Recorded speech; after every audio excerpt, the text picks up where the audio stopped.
തൊട്ടുപോകരുത് തന്നെ, കുത്തി പല തീർക്കളും പന്നളെ. കുറെ നേരമായി സഹിക്കാൻ തുടങ്ങിയിട്ട്. ഇവിടെ നിൽക്കുന്ന എത്ര പേർക്ക് അറിയാം സത്യാവസ്ഥ?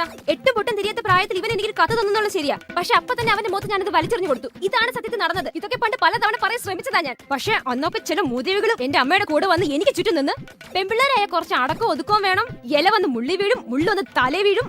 അവളെയൊക്കെ അമ്മൂമ്മയുടെ അതിന് എന്നെ അവനെ ചേർത്ത് ഓരോ കഥകൾ ഉണ്ടാക്കി എന്റെ ചേട്ടന്റെ ചെവിയിൽ കുത്തിത്തിരികി. നീയൊക്കെ അല്ലേ കാര്യങ്ങൾ വഷളാക്കിയത്? നീയൊക്കെ എന്ത് വിചാരിച്ചു?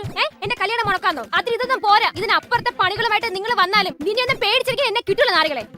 എന്നിട്ട് ഇപ്പൊ കല്യാണം മുടങ്ങാൻ പോയപ്പോ കൂടെ ഉണ്ടായിരുന്നു തള്ളേ. എടാ ചേട്ടാ, ഈ കണ്ടു നിൽക്കുന്ന ആൾക്കാർക്കൊക്കെ മനസ്സിലായി ഇവന്മാരെ കല്യാണത്തിന് വിളിക്കാത്തോണ്ട് ഈ കണ്ട അലമ്പൊക്കെ ഇവന്മാരുണ്ടാക്കിയതെന്ന്. എന്നിട്ട് എന്റെ സ്വന്തം ചേട്ടനായി നിനക്ക് മനസ്സിലായില്ലോടാ പൊട്ട. എന്റെ കല്യാണം മുടക്കാൻ വേണ്ടി മാത്രം വന്ന എല്ലാ പുന്നാര മക്കളോടും കൂടി പറയുക, അടുത്ത ഒരു മിനിറ്റിനകം ഇവിടുന്ന് സ്ഥലം വിട്ട് പോയില്ലെങ്കിൽ എവന്റെയൊക്കെ തള്ളയ്ക്കും തന്തയ്ക്കും പിള്ളയ്ക്കും അപ്പൂപ്പനും അമ്മൂമ്മയ്ക്കും കെട്ടിയോൾമാർക്ക് എന്തെങ്കിലും മഹാമാരി വന്ന് പുഴുത്ത് ചാവണേ എന്റെ ദൈവമേ.